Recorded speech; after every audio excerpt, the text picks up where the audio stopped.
이번 차시에서는 한류 K-팝과 재미동포에 대해서 살펴보겠습니다. 한류는 좁게는 음악, 영화, 드라마와 같은 대중문화부터 시작하여 넓게는 패션, 화장품, 음식, 관광, 산업 등 대한민국의 모든 각종 문화가 전 세계에 퍼지며 알려지는 현상을 뜻합니다.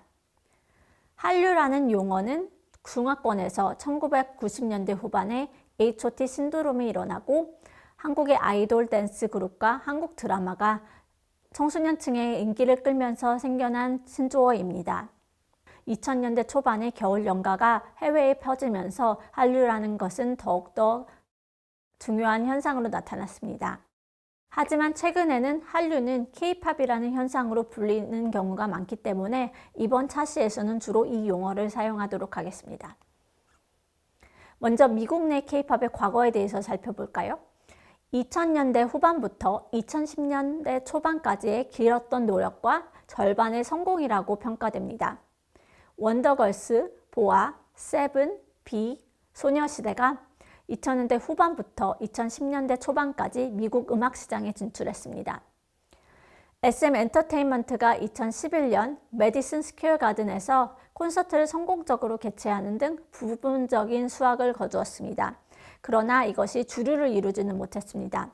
보아는 2009년 영어 앨범을 발매하고 빌보드 차트 200위 중 127위를 기록했습니다.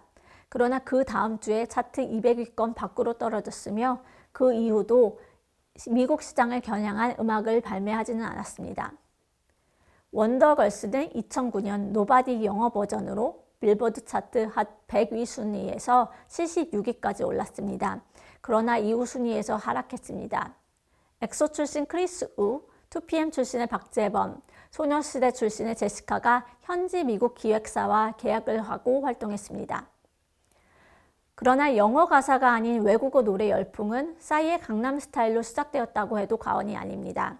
이 노래는 빌보드 차트 핫 100에 2위를 기록하며 라디오 방송 횟수와 스트리밍, 판매량 등을 토대로 싱글 앨범의 상위 100개를 선정하는 빌보드 핫 100에서 31주간 머무는 등 기록적인 성적을 냈습니다. 빌보드지는 비영어권 음악에 대해서 보수적인 것으로 유명합니다. 영어 가사가 아닌 강남 스타일의 성과는 K-팝 역사에서 중요한 지점이 되었습니다. 당시 싸이의 강남 스타일 뮤직비디오는 유튜브 전체 영상을 통틀어 가장 많이 본 영상 1위에 올랐습니다. 2018년 6월 당시 31억 뷰를 기록합니다. 유튜브 매출액 이외에도 미국 디지털 음반 판매로 인해서 예상된 수입은 24만 3,720달러에 이르렀습니다. 싸이의 강남 스타일이 당시 유튜브 최대 조회수를 기록하며 K-팝 세계화의 첫 포문을 열었습니다. 2018년에는 BTS가 K-팝 가수 최초로 빌보드 200 앨범 차트 1위에 올랐고요. 2019년에는 블랙핑크가 K-팝 걸그룹 가운데 처음으로 미국 유명 음악 축제인 코첼라 페스티벌에서 공연을 했습니다. CJ E&M이 2012년부터 북미, 중남미, 중동, 유럽, 아시아 등지에서 한류 콘서트 K-콘을 개최하고 있습니다. 미국은 K-콘을 찾은 전 세계 누적 관객 46만 명 가운데 약 64%를 차지합니다. 그래서 K-콘의 핵심 거점 지역이라고도 볼 수 있습니다. 2017년 6월 뉴욕 콘서트에는 4만 3천 명의 한류 팬이 운집했습니다. 그 당시 이 행사에는 트와이스, CN블루 등 K-팝 가수들이 참여했으며 도요타, 아마존, AT&T 등 글로벌 회사들이 스폰서에 참여해 그 위상을 입증했습니다. 여러분들께서 잘 아시는 전 세계에서 가장 유명한 보이밴드라고 할 수 있는 방탄소년단 BTS는 글로벌하게 성공을 거뒀습니다. BTS는 Love Yourself Tear 앨범 발매 이후 첫 주 만에 미국 빌보드 200에서 1위를 거두었고요. 핫 100에서 10위에 동시에 진입했습니다. 이는 직전 최고 순위였던 7위를 경신한 기록이며 한국 가수로는 최초이자 최고의 성적이라고 할 수 있습니다. BTS의 투어 콘서트 평균 가격은 약 479달러에 달하며 이는 여름 시즌 가운데 가장 높은 인기를 실감할 수 있는 가격이라고 합니다. 브리트니 스피어스의 콘서트 평균 가격이 약 353달러이고요. 엘튼 존이 $286라고 합니다. 브루노 마스나 에드 시런, 테일러 스위프트의 티켓의 평균 가격이 $200 이하인 것으로 볼 때 BTS의 티켓 가격은 월등히 높다는 것을 느낄 수 있겠네요. 또한 미국에서 인기가 있는 한국 제품, 서비스, 컨텐츠를 조사한 결과 김치 및 불고기를 포함한 한국 음식에 이어서 K-팝이 가장 인기 있는 상품으로 집계되었습니다. 한국을 떠올려서 연상되는 제품에도 한식에 이어서 K-팝이 2위를 기록하면서 미국 내 한국 음악 인지도의 상승을 실감할 수 있습니다. K-팝 흥행의 이유는 다음과 같습니다. 해외 한류 실태조사 보고에 따르면 중독성이 강한 후렴구, 리듬이 그 이유로 꼽아졌습니다. 그 다음은 가수, 그룹, 아이돌의 매력적인 외모와 스타일, 그들의 뛰어난 퍼포먼스가 K-팝을 선호하는 이유로 집계되었습니다. 두 번째로는 오랜 준비 기간을 통해 다져진 실력입니다. K-팝 스타의 특징은 숙달된 춤과 노래 실력을 갖고 있는 것인데요. 이는 기획사에 소속되어 오랜 기간 동안 연습생 생활을 견뎌냈기 때문에 가능한 것입니다. 수년에 걸친 강도 높은 훈련은 바쁜 일정뿐만 아니라 노련한 댄스, 일정 수준의 노래를 수화할 수 있도록 합니다. 세 번째로는 연기, 쇼 프로그램 활동 등 기타 영역에 참여한 것입니다. 특히 상당수의 아이돌 멤버는 가수로서 노래하는 것뿐만 아니라 연기 활동도 병행하는 경우가 많습니다. 또한 TV쇼의 MC를 맡거나 패널로 참여하기도 합니다. 정규 활동 과정에서도 가요 프로그램 이외의 영역에서 활동해서 팬들과의 접촉 시간을 늘립니다. 네 번째로는 활발한 SNS 활동입니다. SNS 소셜미디어의 사회적 영향력은 날로 커져가고 있습니다. K-팝 아이돌에게도 SNS는 팬들과의 중요한 소통 중의 하나입니다. 아이돌 그룹 대부분의 멤버가 SNS 계정을 갖고 있고요. 특히 트위터는 어떤 언론 매체보다 빠르고 효과적으로 최신 뉴스를 전달할 수 있고 그들의 행보도 전달할 수 있습니다. 최근 빌보드 200에서 1위를 차지한 BTS 같은 경우에는 트위터, 유튜브, V앱 등 전 세계 유저가 사용할 수 있는 미디어 플랫폼을 이용해서 지속적으로 팬들과 소통을 했습니다.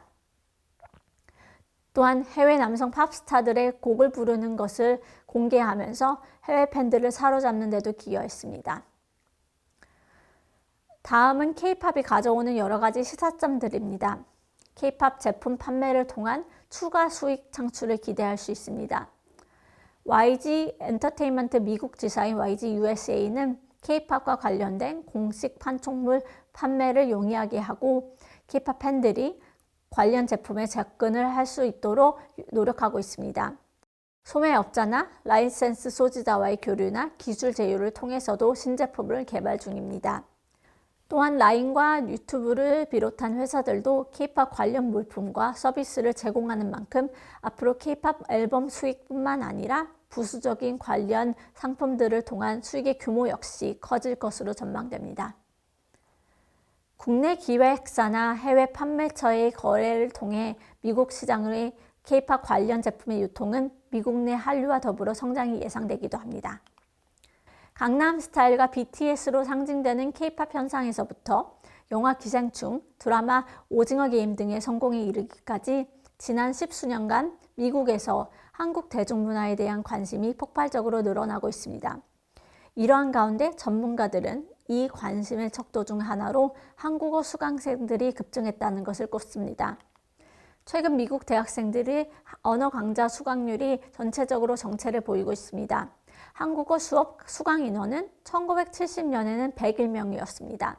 1990년에는 2375명으로 늘었습니다. 2009년에는 8449명이었습니다. 2009년부터 2016년까지 7년 사이에는 약 78%가 증가했고요. 2016년에는 15,072명을 넘어섰다고 전했습니다. 같은 기간 한국어를 제외하고 수강률이 눈에 띄게 증가한 유일한 언어는 미국 수화입니다. 이는 37%가 늘었습니다. 한국 드라마 오징어 게임은 넷플릭스에서 방영된 이후 비영어권 텔레비전 시리즈 가운데 최고 시청률을 기록했습니다. 그러나 한국 대중문화가 서구에서 성공한 것은 이번이 처음만은 아닙니다. 한국 영화 기생충이 비영어권 영화로는 최초로 아카데미상을 수상했습니다. 아이돌 그룹인 BTS는 미국에서 가장 영향력 있는 팝 가수 중에 하나가 되었습니다.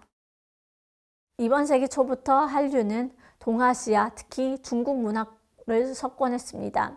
지금은 중국에서는 한류의 영향력이 예전만큼은 크지는 않지만 최근 몇 년 동안 한류는 유럽과 미국 다른 지역의 문화시장을 휩쓸고 있으며 일부 학자들은 이를 일종의 문화 역류 현상까지 보고 있습니다. 2000년대 중반까지만 해도 한국을 취업 목적지로 생각하는 외국인이 드물었으나 지금은 졸업 후 한국에서 일하고 싶어 하고 한국어를 배우고 한국 여행을 가는 학생들이 증가했습니다. 이어 한국 TV 드라마와 영화도 최근 수년 새 장벽을 허물었다며 영화 기생충은 2020년 아카데미 시상식에서 외국어 영화로는 처음으로 최우수 작품상까지 수상을 했습니다. 오징어 게임은 넷플릭스 최다 시청 기록에 이어 에미상 6개 부분 수상이라는 쾌거를 올리기도 했습니다. 최근 들어 한미 외교 관계뿐만 아니라 문화 등도 한미 관계, 재미동포 사회에 큰 영향을 끼쳐왔습니다. 한류는 1990년대 말에 동아시아를 중심으로 확산되었지만 2000년대에 들어 미국 등 다른 지역에서도 K-팝 등에 관심을 갖는 한류가 확산되어 왔습니다. 미국 내에서는 다른 지역에 비해 상대적으로 자발적인 한류가 확산되었습니다. 또한 한국의 위상이 부상됨에 따라 재미동포뿐만 아니라 미국인들 사이에서도 한국어나 한국 문화를 배우고자 하는 사람들이 상당히 증가하였습니다.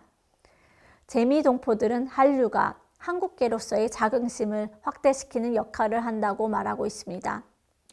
재미한인은 한국 대중문화의 소비자이자 매개자, 전파자, 생산자 등의 역할도 함께 하고 있습니다. 한국의 국력과 소프트파워가 강화되면서 미국 내에서도 한류, 한국 등에 대한 관심이 증대하고 있습니다. 이번 차시에서는 미국 내 한류, K-팝의 역사, 재미동포와의 관계, 그리고 향후 방향 등에 대해서 살펴보았습니다.